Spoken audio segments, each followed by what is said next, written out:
Este vídeo ha sido posible gracias a Surfshark VPN. Luego os doy más detalles, pero antes, vamos con nuestra historia de hoy.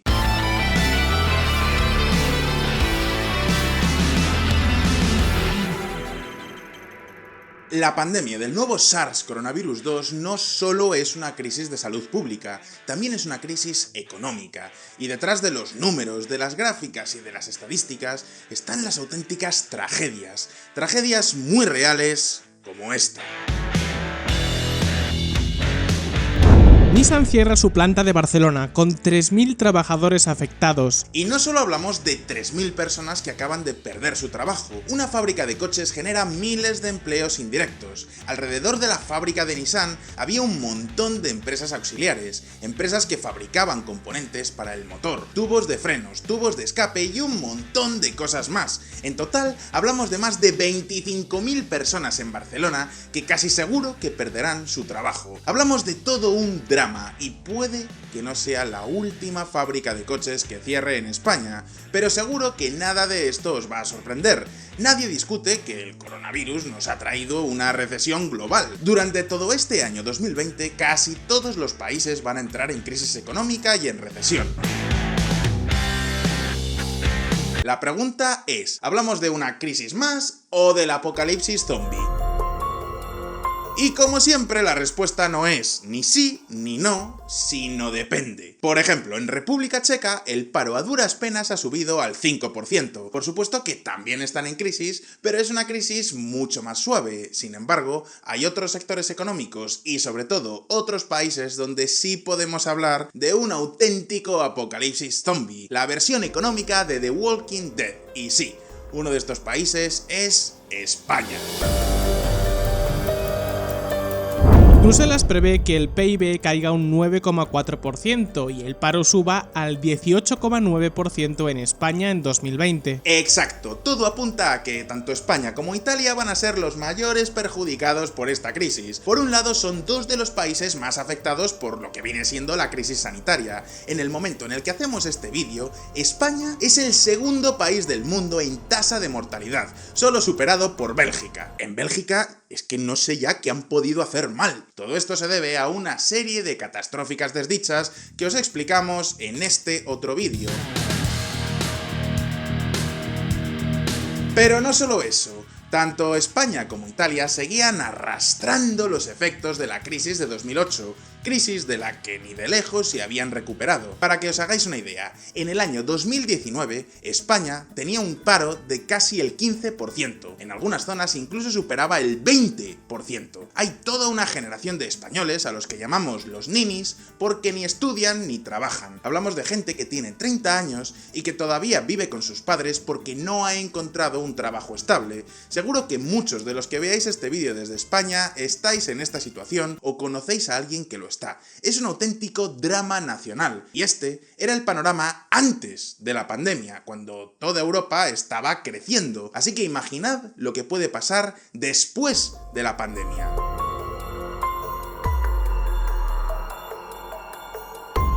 Y ya sé lo que estaréis pensando muchos, pero ¿por qué hay una crisis? Es decir, vale, bien, durante meses se ha parado la economía, todo se ha frenado en seco, todos nos hemos quedado en casa. Durante meses casi todas las empresas han dejado de producir, pero cuando todos volvamos otra vez al trabajo, todo debería volver a la normalidad, ¿no?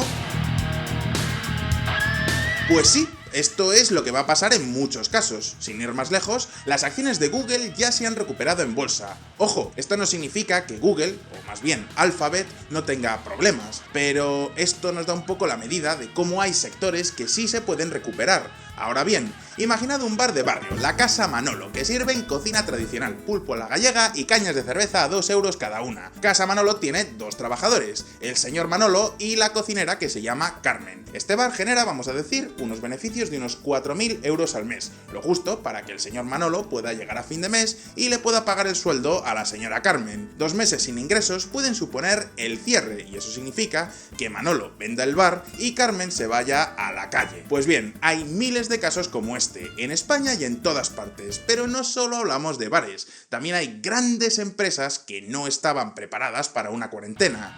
Empresas como esta. Reuters dice que el coronavirus ha diezmado sus beneficios llevándole a la bancarrota.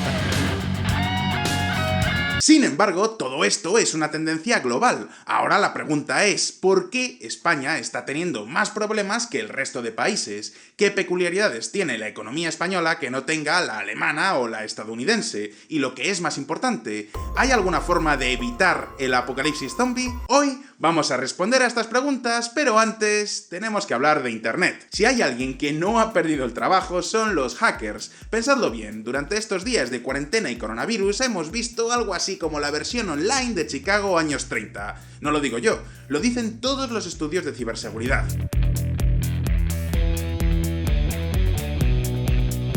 Estafas, filtraciones de datos y robo de privacidad. Nunca había sido más peligroso navegar por internet. Pero tranquilos, existe una vacuna contra los hackers y esa es conectarse a internet a través de una VPN como Surfshark. Surfshark es una VPN fantástica por muchas razones. Seguro que todos habéis caído alguna vez en una de estas webs de spam que intentan estafaros con pop-ups. A este tipo de prácticas se les llama phishing. Pues bien, Surfshark tiene una herramienta que se llama Clean Web que bloquea todos estos pop-ups y todos estos enlaces que pueden ser un auténtico peligro.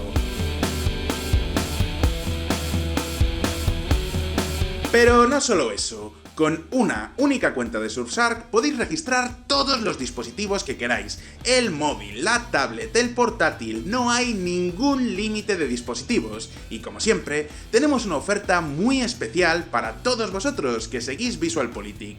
Básicamente, si utilizáis el código POLITIK, terminado en K, tendréis un 85% de descuento, más 3 meses extra totalmente gratis. Es más, podéis probar Surfshark durante los primeros 30 días sin ningún compromiso. En la descripción os dejo todos los detalles. Y dicho esto, ahora sí, vamos a ver un poco de historia.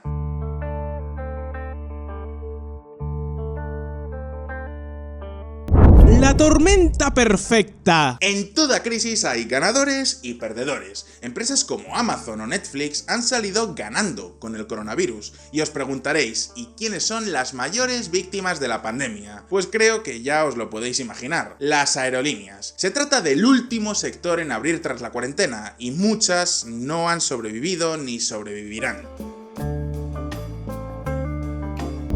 Avianca, una de las mayores aerolíneas de Latinoamérica, se declara en bancarrota. ¿Y qué sectores están mejor preparados para sobrevivir a la crisis? Pues aparte de las empresas de internet, podemos hablar de la industria. Muchas fábricas han podido adaptarse a la cuarentena. Por ejemplo, para hacer este vídeo estuvimos hablando con un directivo de Atlas Copco en República Checa. Atlas Copco es una multinacional que fabrica compresores de aire, máquinas de vacío y en general lo que viene siendo maquinaria industrial. Todos los veranos aprovechan las vacaciones para hacer tareas de mantenimiento, es decir, limpiar las máquinas, revisarlas, arreglarlas, engrasarlas, pues lo típico, tareas de mantenimiento. Pues bien, este año, en lugar de hacerlo en verano, lo han hecho durante la cuarentena. Lo mismo está pasando con otras muchas empresas. Sin embargo, dentro de la industria hay un sector que sí lo está pasando especialmente mal. Y no hablamos de un sector cualquiera, hablamos de este sector.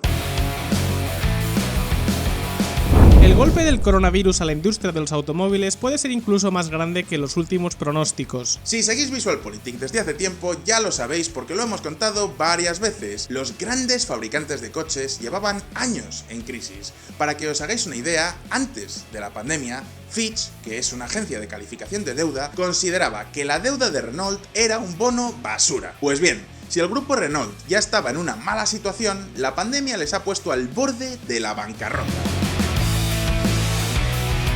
Para que os hagáis una idea, en 2018 las acciones de Renault cotizaban a unos 98 euros. En febrero de 2020, es decir, antes de la crisis, estaban ya por los 30 euros. Pues bien, un mes más tarde han llegado a estar en los 15 euros, todo un descalabro que ha obligado a la empresa a sentarse y tomar decisiones drásticas. Por el momento ya han dicho que van a despedir a 15.000 personas en todo el mundo, y los primeros 3.000 estaban en Barcelona. Nissan cierra su fábrica en Barcelona y sus 3.000 empleados se quedan sin trabajo durante la crisis del coronavirus. Y lo cierto es que no son los únicos. Nissan tiene otras 2 plantas en España, una en Ávila y otra en Santander, pero es que Renault tiene otras 3 plantas, Valladolid, Valencia y Sevilla. Puede que os sorprenda incluso a muchos de los españoles que estáis viendo este vídeo, pero España es el segundo productor de coches de Europa, solo por detrás de Alemania. España es uno de los grandes líderes del motor, es más, uno de los principales fabricantes de componentes de coches es una empresa española que se llama el Grupo Antolín, y ese es justo uno de los sectores que peor lo está pasando ahora mismo. Así que ahora vamos a hacer una pequeña recapitulación. 2 de los sectores más afectados por el coronavirus son el turismo y la automoción. Pues bien, el turismo supone el 11% del PIB de España y la automoción el 8,7%. En total hablamos de casi el 20% del PIB de España, es decir, que la quinta parte de la economía está seriamente afectada por el coronavirus. Y diréis, vale, ¿y qué pasa con el otro 80%? Pues lo cierto es que tampoco tiene buenas perspectivas. Volvamos al ejemplo de Casa Manolo, el típico bar de barrio que tiene 1 o 2 trabajadores, es decir, eso es lo que llamaríamos una microempresa, el tipo de negocio más expuesto a la pandemia. Pues bien, atentos a este gráfico. Si os dais cuenta, en Alemania el 82% de las pymes son lo que llamamos microempresas. En España y en Italia hablamos del 95%. ¿Y todo esto qué significa? Os lo hemos contado ya en vídeos anteriores. Alemania es una economía muy sólida gracias en parte a tener muchas medianas empresas. Por ejemplo, Desma es una empresa alemana que tiene poco más de 200 trabajadores. Son los líderes mundiales en fabricar máquinas que a su vez fabrican suelas de zapatos. Y lo sé, se trata de un nicho muy específico, pero creedme, en eso Desma son el número 1. Venden en todas partes, China, Estados Unidos, España. Allí donde se fabrican suelas de zapatos es muy probable que haya una máquina Desma. Por cierto, que no están patrocinando este vídeo ni muchísimo menos, pero era un buen ejemplo que me venía muy bien para el guión. Pues bien, seguramente en esta empresa también tengan problemas con la crisis, pero tienen los suficientes ahorros y son lo suficientemente competitivos como para poder aguantar un mal año sin tener que echar el cierre. Sin embargo, una microempresa como Casa Manolo, que tampoco patrocina este vídeo, lo tiene mucho más complicado. Para que os hagáis una idea, una empresa media en Alemania tiene 7,6 empleados. En España es el 3,9. En otras palabras, en España tenemos grandes empresas por un lado y microempresas por el otro. A duras penas hay un término medio. Esto se traduce en que España está mucho más expuesta a cualquier crisis económica. Y ya sé lo que estaréis pensando muchos. Por fin ha llegado el momento en el que los estados van a tener que rescatar la economía, ¿verdad? Es decir, antes de que Casa Manolo vaya a echar el cierre, llega el Estado español y le da una subvención o un préstamo para que pueda cubrir todos los agujeros que le ha dejado la pandemia. Pues sí. Tenéis toda la razón. Creo que incluso los más liberales estarán de acuerdo en que en momentos así hace falta ayuda del Estado. A fin de cuentas, el Estado en cierto modo no es más que una mega mutua de seguros, y si hay un momento donde las empresas aseguradas necesitan que les rescaten, es ahora. ¿El problema? Pues de nuevo, el problema es que no todos los estados son iguales, y el Estado español no está precisamente en el mejor momento. Si antes hablábamos del apocalipsis zombie, de The Walking Dead, ahora tenemos que hablar de...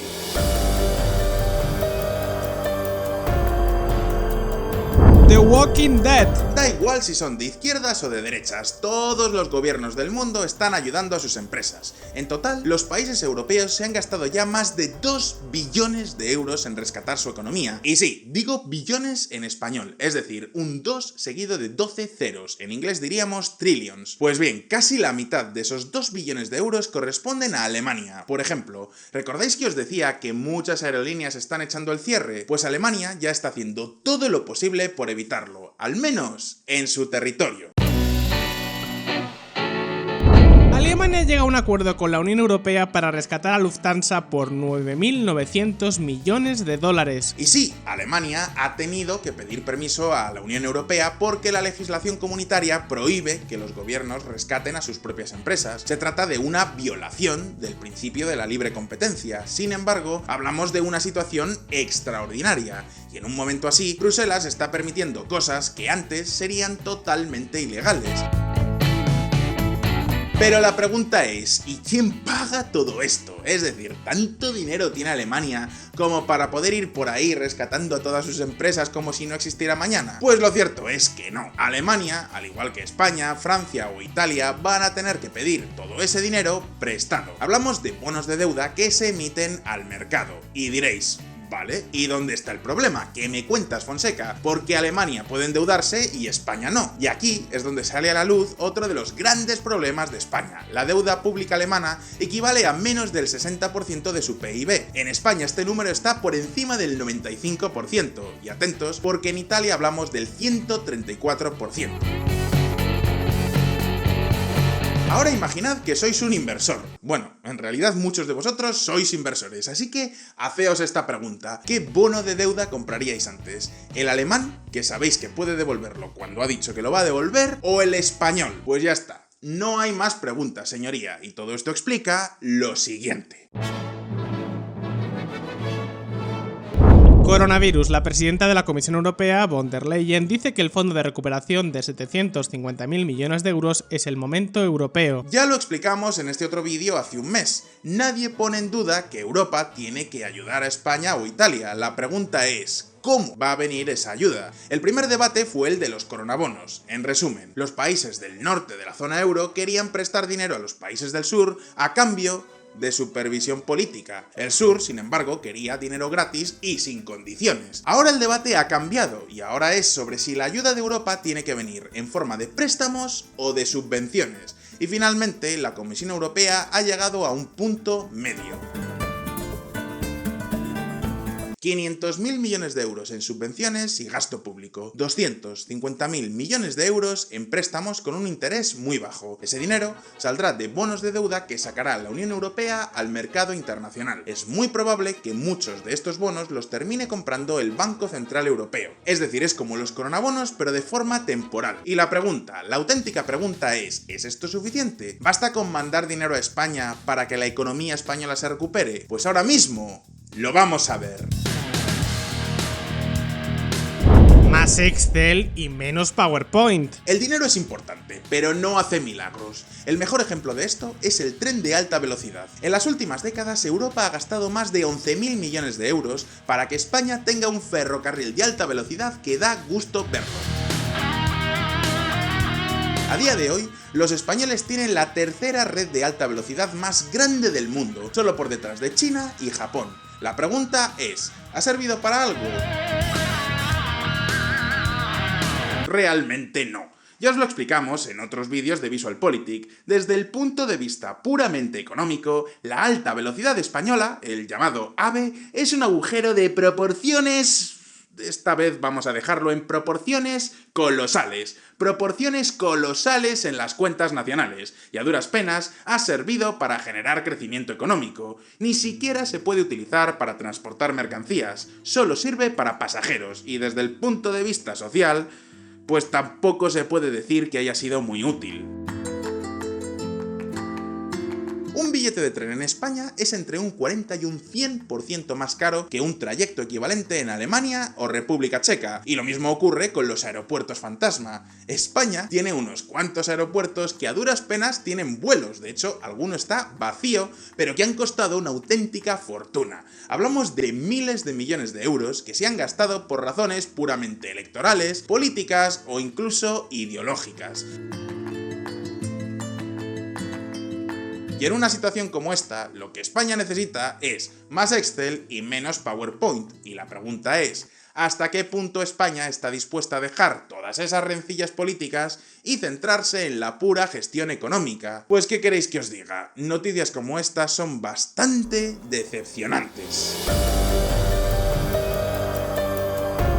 La La destitución de un jefe de la Guardia Civil provoca una disputa política sobre la seguridad jurídica. El gobierno de España ha entrado en una disputa en la que se le acusa de subvertir el Estado de Derecho y menoscabar la democracia, después de enfrentarse a una de las instituciones más formidables del país. Para los que veáis este vídeo desde España, sí. He escogido esta noticia del Financial Times a propósito porque me parece muy importante que entendamos lo que ocurre en España desde la prensa extranjera, es decir, olvidándonos de todos los sesgos que tiene la prensa nacional. Pero a todo esto hay que sumarle el hecho de que España tiene un gobierno de coalición, una coalición entre los socialistas de centro izquierda y Podemos, que es un partido de extrema izquierda. Y si pensabais que los partidos de izquierda siempre se entienden bien entre ellos, estabais muy equivocados. Cada vez hay más tensión entre lo que podríamos llamar el ala moderada del gobierno y el ala más radical. Y si dentro del propio gobierno hay tensiones, ya os podéis imaginar lo que pasa con los partidos de oposición. El ambiente político en España está muy polarizado.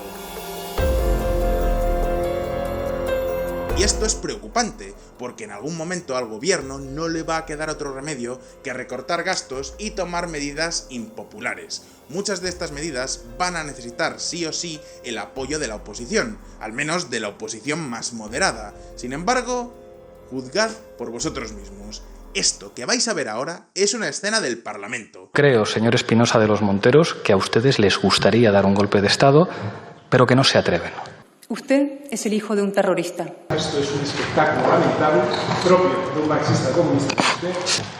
Cierre al salir, señoría. Así que ahora la pregunta es para vosotros. ¿Creéis que Europa puede forzar a los políticos españoles a ser más responsables? ¿Es posible que las ayudas europeas ayuden a evitar el apocalipsis zombie para que la crisis sea más llevadera? Podéis dejarme vuestra respuesta en los comentarios y, como siempre, no olvidéis que sacamos vídeos nuevos todas las semanas, así que suscribíos a VisualPolitik y dadle a la campanita para no perderos ninguna de nuestras actualizaciones. Si os ha gustado este vídeo, dadle a like y nos vemos en el próximo. Un abrazo y hasta pronto.